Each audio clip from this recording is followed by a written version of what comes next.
오늘 말씀의 제목은 나의 왕, 나의 하나님, 이런 제목입니다. 그러면 바꿔서 이야기하면 여러분은 누굽니까? 하나님의 자녀이니까 하늘나라의 왕자요, 하늘나라의 공주요. 할렐루야. 하나님이 너희는 나의 백성이고 내가 너희의 하나님이 되리라. 이것만큼 큰 은혜가 없는 것입니다.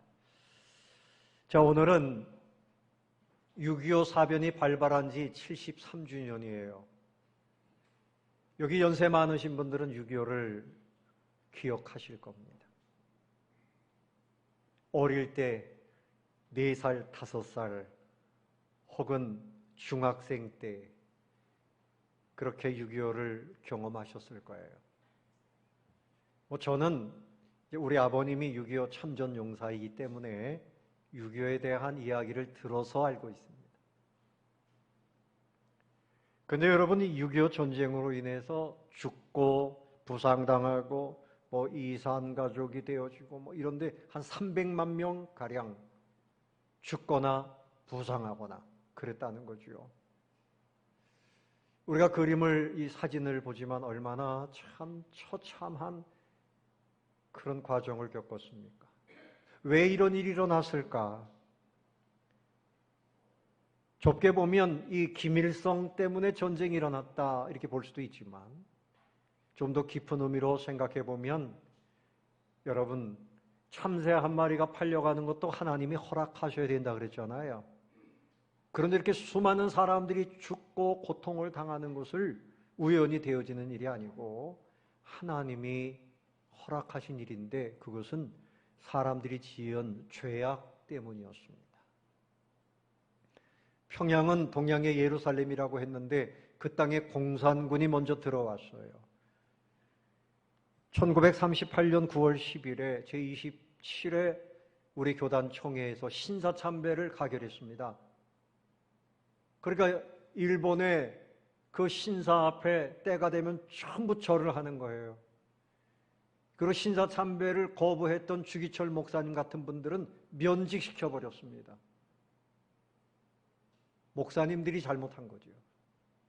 교회 종을 떼다가 무기 만드는 데 갖다 바쳤습니다. 하나님께서 이 우상 숭배하는 이 대한민국 교회를 어찌 더 두고 보셨겠어요? 여러분, 범죄하면 지금도 이렇게 대한민국이 잘 살고 있지만 우리가 계속 범죄하면 하나님께서 어느 날 갑자기 진노의 매를 떼실 수 있다는 사실을 잊지 마시기를 바랍니다. 하나님은 무섭게 심판하시는 분이에요.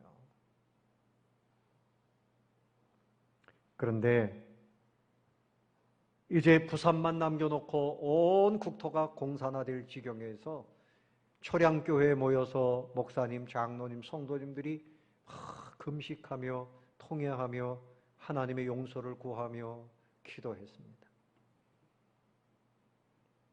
하나님께서 역사하셨어요. 미국을 중심으로 해서 많은 기독교 국가들이 먼저 일어났습니다. 미국의 트루먼 대통령을 또 이렇게 그분에게 꼭 한국을 도와달라고 선교사님들, 목사님들 이런 분들이 요청을 하기도 하고요. 이래가지고 미국의 젊은이들이 대한민국의 교회를 살리자, 기독교인들을 살려야 되겠다. 그래서 하버드 대학이나 예일 대학이나 다니던 학생들이 이곳에 와서 결국은 목숨을 내어놓고 이 땅을 살리는데요. 참 재미있는 이야기가 있습니다. 유엔의 안전보장 이사회를 열게 됐어요. 이제 여기서 상임이사국이 미국, 영국, 프랑스, 소련, 중국 5개 국가인데 한 나라라도 반대하면 유엔군을 파견을 못하는 겁니다. 근데 소련 대표가 반대하기 위해서 그날 나는 반대하러 간다 하고 나섰는데 자동차가 시동이 자꾸 꺼지는 거예요. 그래가지고 이 운전수가 나서 보니까 차가 이상이 없는데 부르릉 갔다 좀 있다 부르릉 꺼져버리고 이 사람이 늦었습니다. 이 사람은 표결에 참석을 못한 거예요. 아멘이지요? 누가 역사하신 겁니까? 하나님이 역사하신 거죠. 하나님이 역사하신 거죠. 그래서 유엔군들이 들어와서 이 나라를 인천 상륙작전을 통해서 이렇게 살려낸 것입니다. 하나님은 회개하는 사람들에게 긍휼을 베풀어 주시는, 역사를 바꾸시는 만왕의 왕이신 것을 믿으시기를 바랍니다. 어느 시대나 이 다스리는 왕이 중요해요. 여러분, 저 북한의 김정은, 그 위에 김정일, 그 위에 누굽니까? 우리가 다 외우고 있잖아요. 얼마나 이 사람들이 못된 짓을 했는가. 뭐 낙원을 만든다, 모두가 다 잘 사는 세상이다. 잘 살고 있습니까? 그 김정은이라고 하는 사람 텔레비전에 나오는 거 보면 얼마나 뚱뚱한지, 얼마나 그렇게 많이 처먹고 사는지 말이죠. 근데 우리 국민들 말이죠, 북한의 동포들 지금 얘기입니다. 지금 굶어 죽어가고 있어요. 아이들을 먹이기 위해서 엄마 아빠가 이틀 사흘을 굶고 있대요. 길거리에 사람들이 쓰러져 있대요. 가보면 이미 죽었다는 거예요. 평양거리도 그렇답니다. 지방은 말할 것도 없고요. 배급이 다 끊어졌답니다. 왜 먹을 게 없을까요? 미사일만 계속 쏘아대고, 심지어는 군인이 먹지를 못해가지고 영양실조가 걸려서 집으로다가 쫓겨났대요. 와가지고 열흘 만에 그냥 죽었답니다. 옆집이 비어있어서 소리가 나지 않아서 가서 두드려보고 문을 열어보면 세 식구가 다 죽어있대요. 굶어 죽는 거예요. 그래서 이 땅에, 북한에 태어난 것이 우리에게는 참 불행이다, 그런 이야기들을 하고, 옛날에는 탈북도 했지만 지금은 더 철저해가지고 강가에 나오기만 하면 체포한답니다.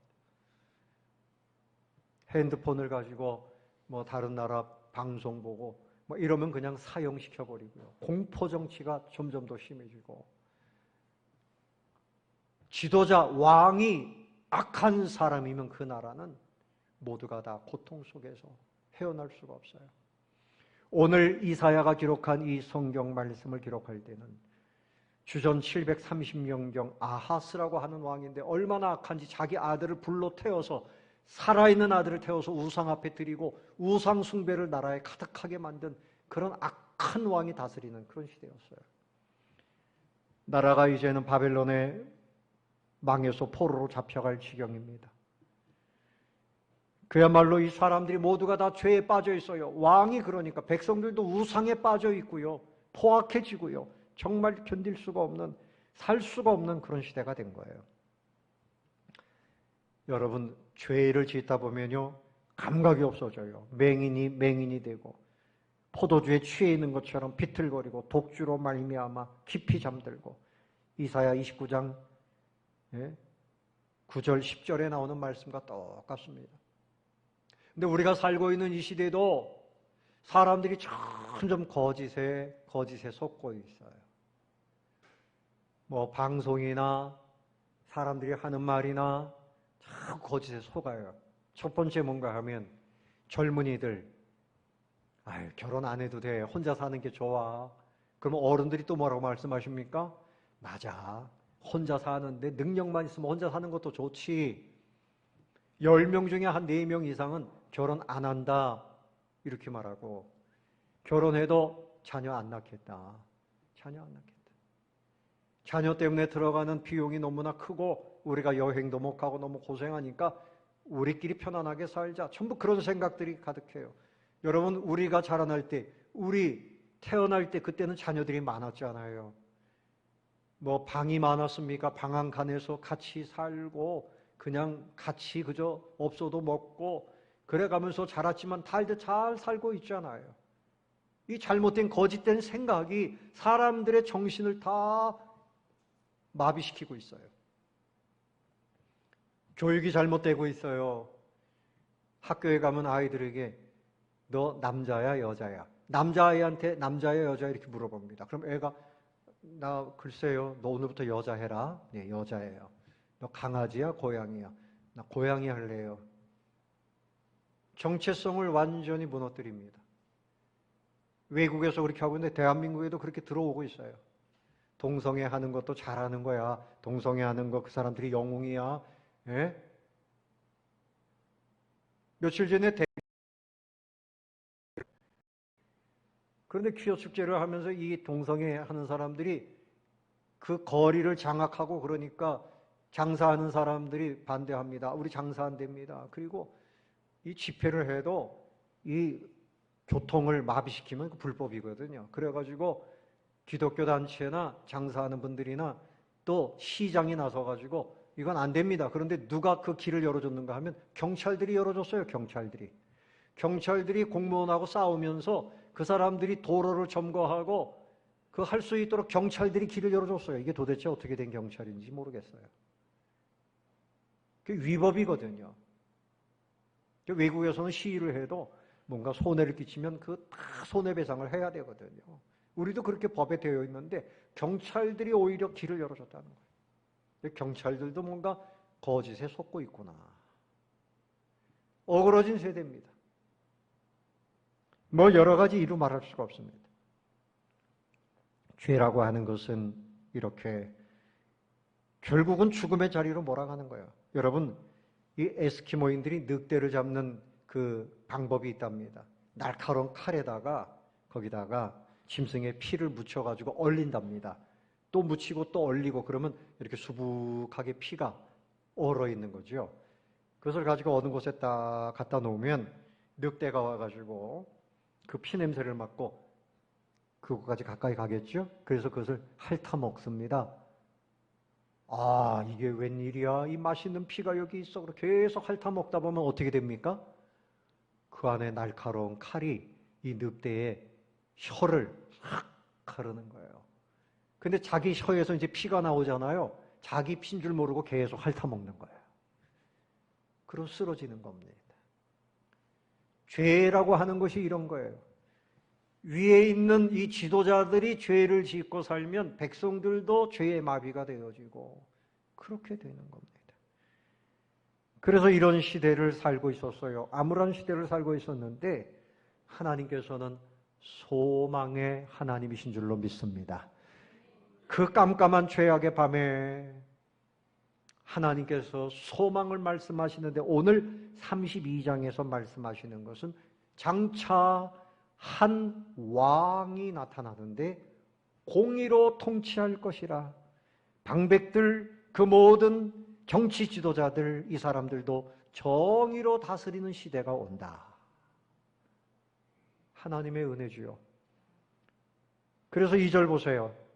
또 그 사람은 광풍을 피하는 것이요 폭우를 가리는 것 같을 것이며 마른 땅의 냇물 같을 것이며 곤비한 땅에 큰 바위 그늘 같으리니 그렇게 말씀을 합니다. 이제 죄악된 왕이 아니라 지금 이렇게 우상을 섬기는 그런 왕이 아니라 공의로운 왕이 나타날 것이다. 앞으로 역사 속에서 나타날 히스기야 임금을 말하는 거예요. 누구를 말한다고요? 히스기야 임금. 그러나 히스기야 임금보다도 더 근본적으로 진정한 공의의 왕이신 메시아 예수 그리스도가 오실 것이다. 할렐루야.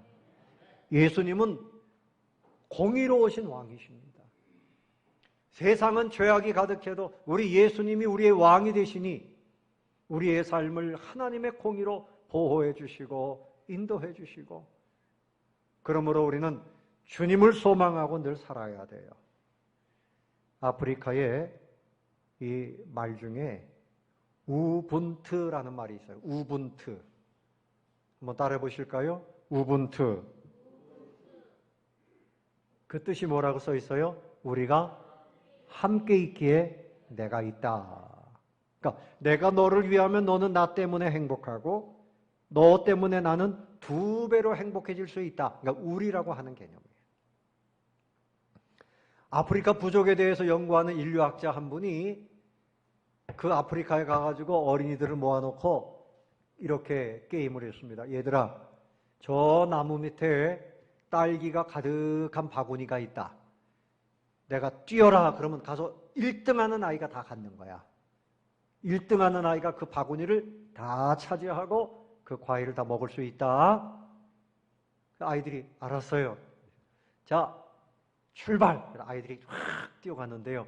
이상한 일입니다. 아이들이 먼저 뛰어가려고 하지 않아요. 예? 서로 손을 잡았습니다.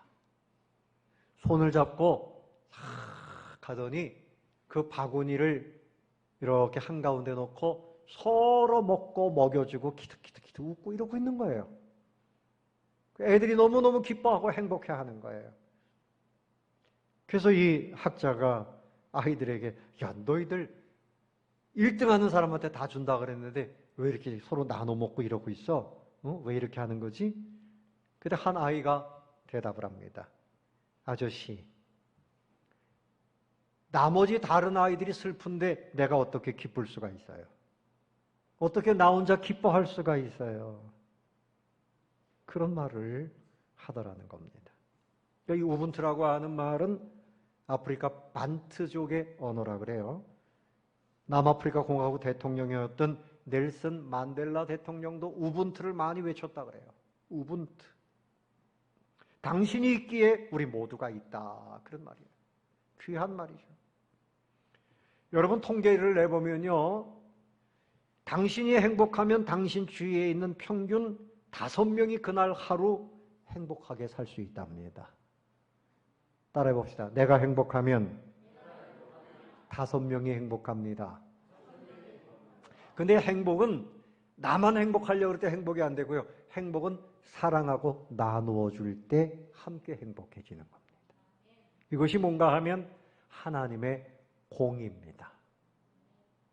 우리가 오후에 하나님의 성품을 배우는데 마태복음 20장에 보면 포도원 주인이 일꾼들을 부르는데 아침 9시에, 12시에, 오후 3시에, 5시에 일꾼들을 부르고 6시에 마감을 하는데 5시에 부른, 오후 5시에 부른 사람한테 한 달란트, 우리 돈으로 한 10만 원을 줬어요.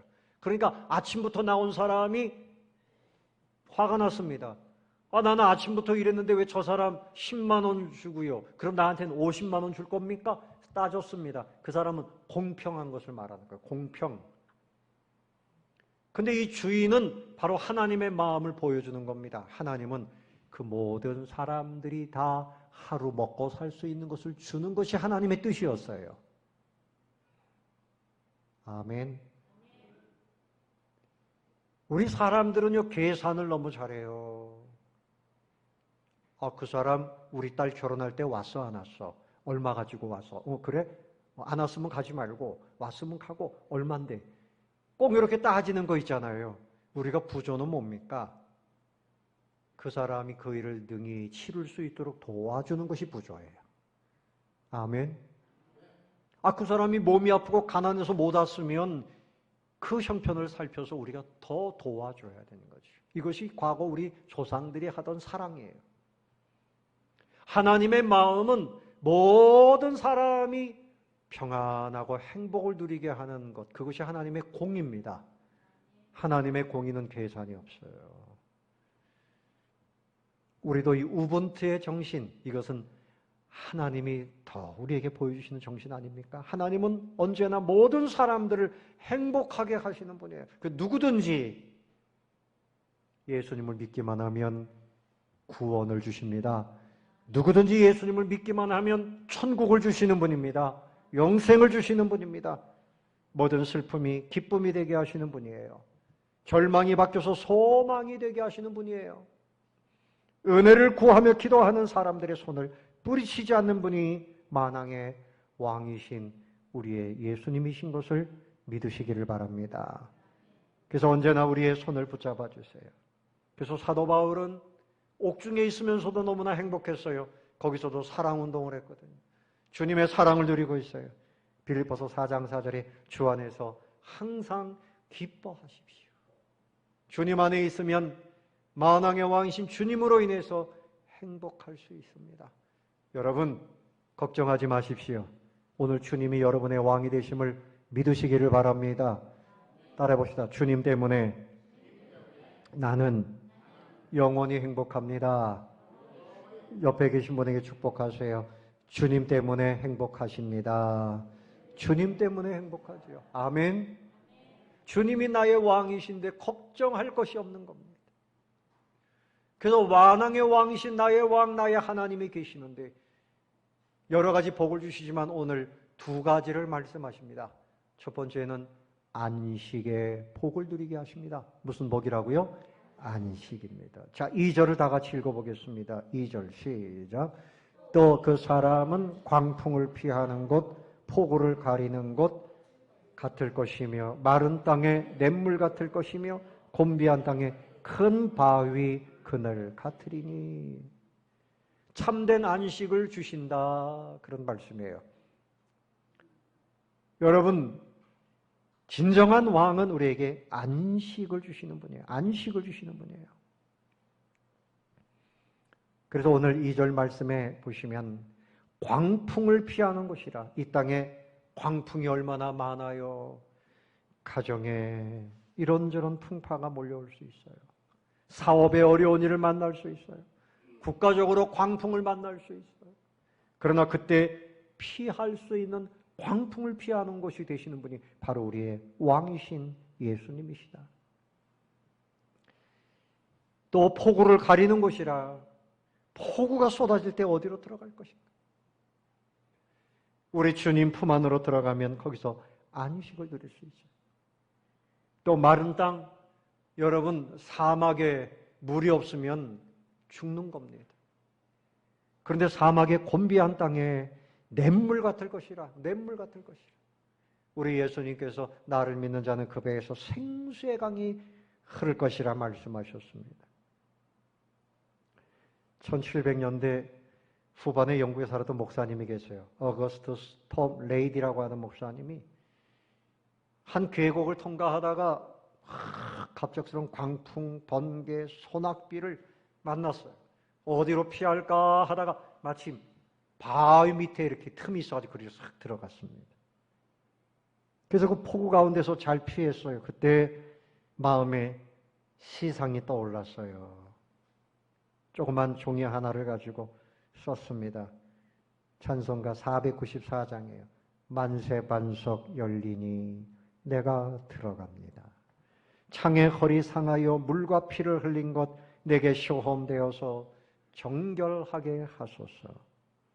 또 4절에 보면 살아 생전 숨쉬고 죽어 세상 떠나서 거룩하신 주 앞에 끝날 심판당할 때 만세반석 열리니 내가 들어갑니다. 그래서 이 찬송이 영국 사람들에게 특별히 사랑받는 찬송이 돼서 알버트라고 하는 왕자가 죽어가면서도요, 나 만세 반석 열리니 그 찬송을 좀 불러주세요. 네. 내가 이제는 만세 반석 열리니 주님 앞으로 들어갑니다. 또 믿음 좋았던 글라드 스톤이라고 하는 수상님도 장례식 때 다른 찬송 말고 이 찬송을 꼭 불러주세요. 여러분도 저한테 부탁하시면 제가 기억하겠습니다. 만세반석 열리니 때가 들어갑니다. 참 얼마나 귀한 찬송이에요. 주님은 우리에게 언제나 안식이 되시는 분이에요. 광풍을 피하는 것이에요. 폭우를 가리우는 것이에요. 마른 땅에 냇물이 되시고 곤비한 땅에 큰 바위군이. 제가 물어보겠습니다. 여러분의 남편이 여러분에게 반석이 됩니까? 피할 곳이 됩니까? 권사님, 눈빛을 보니까 흔들리고 있어요. 대답도 안 해요. 여러분 아내가 여러분의 피할 반석이 됩니까? 돼요? 아이고. 네. 뭐 맞겠지요. 뭐 맞으니까 그렇겠죠. 아내가 너무너무 잘해주시는 거예요. 근데 여러분, 죽음이 왔을 때 어디로 피할 거예요?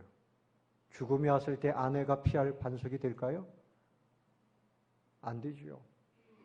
가족들의 손을 다 놓고 마지막 가야 되는데 어디로 가야 될지 몰라가지고 믿음 없는 분들은 목사님, 나 천국 가게 기도해 주세요.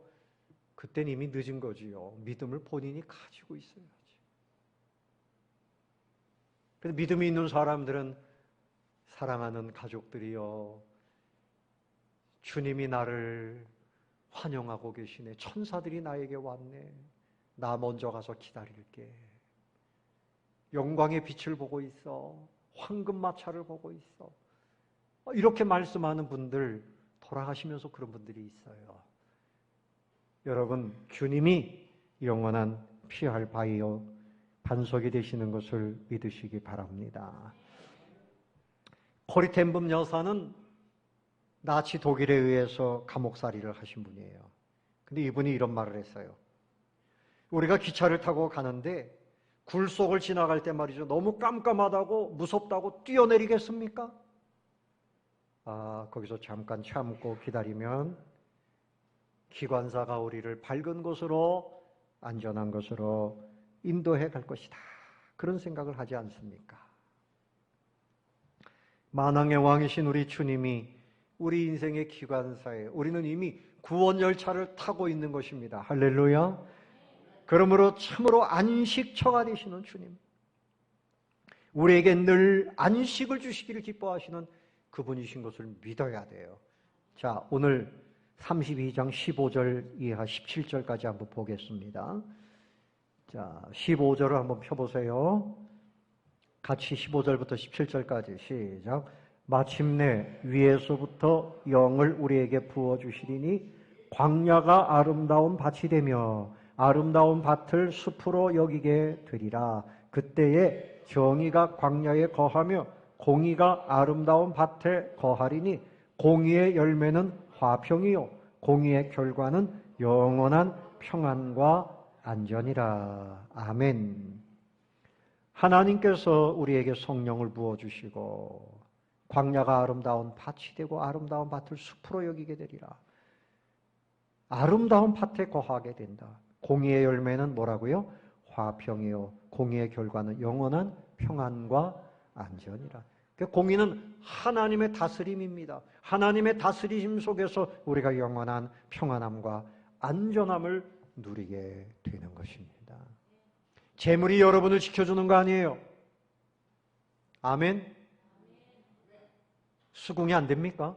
재물이 여러분을 지켜주는 거 아닙니다. 누가 지켜주시는 거예요? 하나님이 지켜주시는 거예요. 그 사람이 여러분을 안전하게 하는 거 아니에요. 하나님이 여러분을 지켜주시는 거예요. 그래서 하나님은 나의 안전을 위하신 왕이시다. 또 하나 우리에게 주시는 것은 안정입니다. 안정이 아니라 안정. 안정을 약속하시는 왕이십니다. 여러분, 안식도 중요하고 늘 방황하는 삶이 아니라 안정된 삶을 사는 것이 복입니다.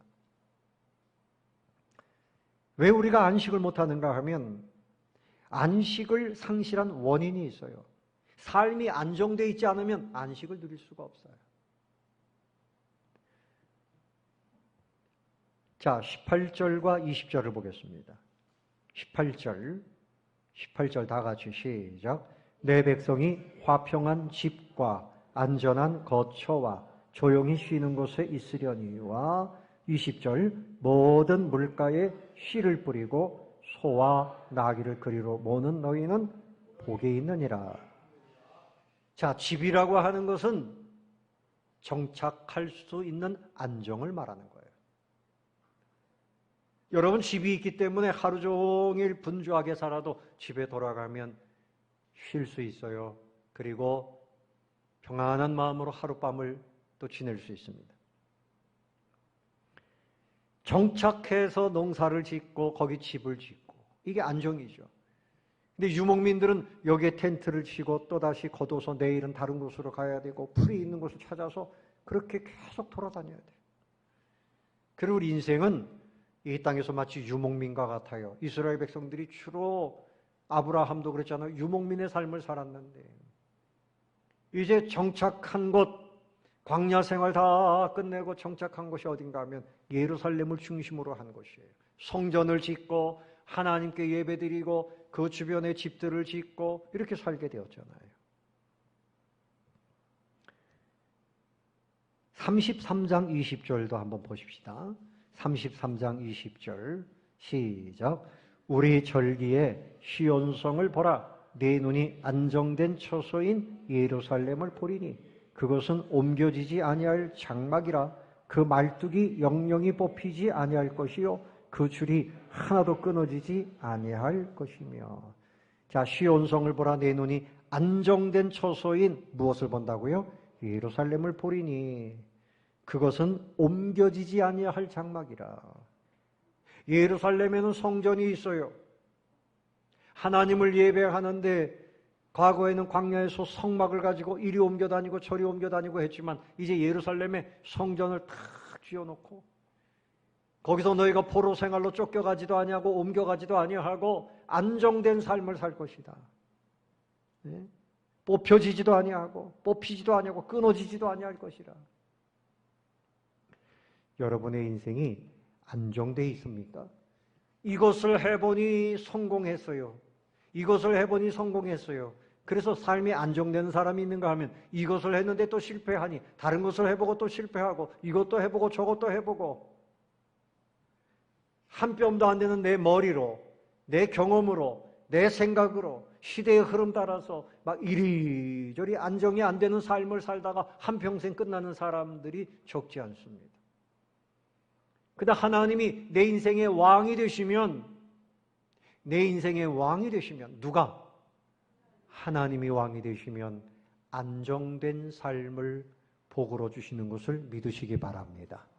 안정된 삶을.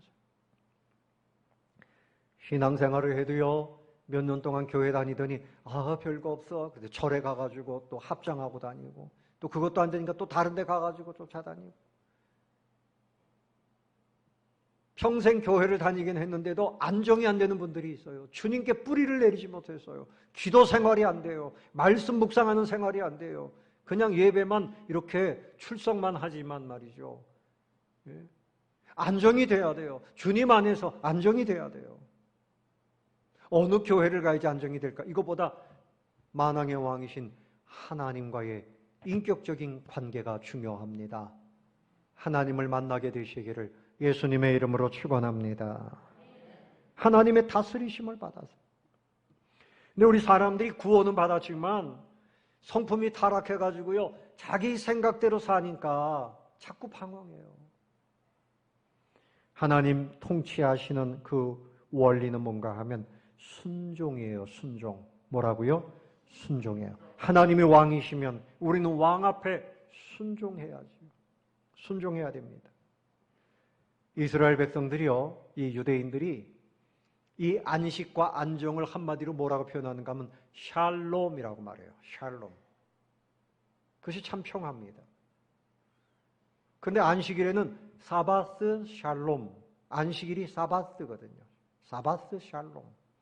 그래서 이 사람들이 안식일이 되면 그 금요일 저녁부터 그 다음날 오후까지 이렇게 안식일을 지키는데 촛불을 2개를 켭니다. 그 뜻이 뭔가 하면 하나는 하나님이 나의 왕이시다. 두 번째는 왕이신 하나님께 순종하자. 자, 첫 번째 촛불은 뭐라고요? 하나님이 나의 왕이시다. 두 번째 촛불은 뭐라고요? 하나님께 순종하자. 그러면 우리에게 안식과 뭐가 온다? 안정이 오는 거예요. 안정이 오는 거예요. 자, 그림을 하나 보겠습니다. 한 젊은이가 눈을 이렇게 까만 안대를 가리고 앞에 한 사람이 손을 내밀면 그 손을 만지면서 이 사람이 나이가 얼마나 됐을까? 여잔가 남잔가? 그리고 이제까지 어떻게 살아왔을까? 그것을 맞추는 게임이에요. 그 사진에는 남자 청년만 있지만 이제 여자 청년도 똑같은 일을 했어요. 손을 만져봅니다. 연세가 한 60이 넘으신 여자분이시군요. 손을 보니까 물을 많이 사용하셨나 봐요. 어디 가사노동을 많이 하신 분 같아요. 또 손을 이렇게 만져보니까 손에 근육도 느껴져요. 무거운 것도 많이 드셨네요. 그리고 이제 시간이 돼가지고 안대를 딱 풀고 보니까 그 앞에 앉아있는 분이 자기 어머니였던 거예요. 아유, 엄마. 이렇게 엄마 손을 보니까 이렇게 고생을 많이 하셨군요. 눈물을 흘려요. 얘야, 왜 울어? 내가 이제까지 엄마 손 한 번도 못 만져봤는데 나를 위해서 너무 고생하셨네요. 여러분, 이제 우리가 살아가면서 내 주변에 있는 사람들의 손도 좀 만져주고, 가족끼리도 손도 좀 만져주고, 마지막 죽어갈 때 엄마, 아빠 뭐 이래가지고 그때 만지지 말고, 살아있을 때 좀 이렇게 서로 손도 마음도 이렇게 만질 필요가 있는데, 제가 말씀드리는 건 이겁니다. 이제 우리가 마지막 세상을 떠난다 할 때 말이죠. 그때 아들과 딸이 막 손을 잡고 울고 뭐 이렇게 하지만 하나님이 오너라 하면 다 놓고 가야 돼요. 다 놔야 됩니다. 가족도 놔야 되고 직장도 놔야 되고 뭐 다 놓고 가야 돼요.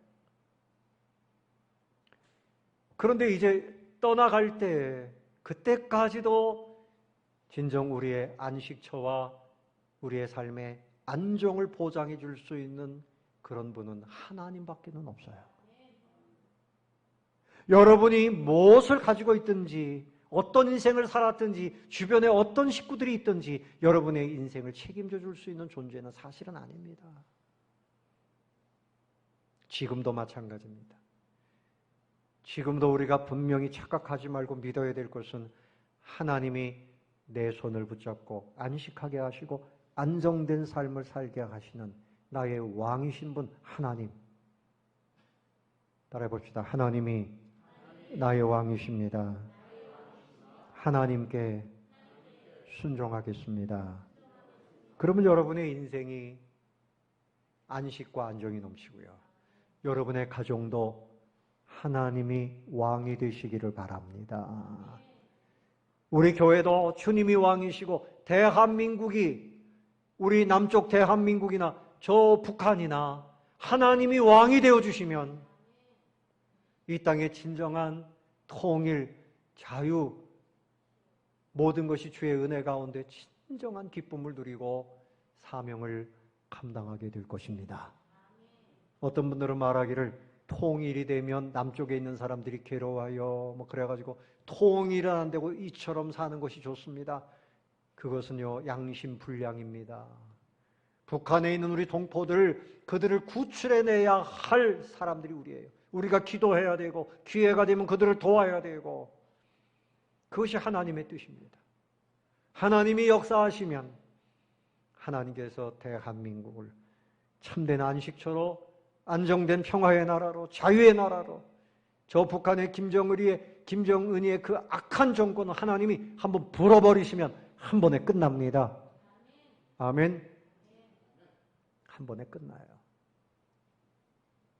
아수르의 사내립이 유다 나라를 치러 왔는데 하나님께서 그 밤에 한밤에 18만 5천 명 특공대를 싹 죽여버리셨어요. 천군 천사를 보내가지고. 그래서 사내립은 자기 나라로 도망갔는데 자기 아들들에 의해서 칼에 맞아 죽고 말았어요. 하나님이 역사하시면 그런 무서운 세력들도 하나님이 한 번에 끝내시는데 하나님이 역사하시면 저 북녘 땅에 또 저 중국의 공산당들 틈만 나면 대한민국을 침략하려고 하는 그런 세력들 이제까지도 이 작은 땅덩어리를 누가 지켜주신 겁니까? 여러분이 지킨 거 아니에요. 하나님이 지켜주신 겁니다. 앞으로도 하나님이 이 나라를 지키시고 오히려 공산 세상도 다 변화시키시도록 기도하면 승리하게 될 줄로 믿습니다. 이런 은혜가 우리 모두에게 있기를 예수님의 이름으로 축원합니다.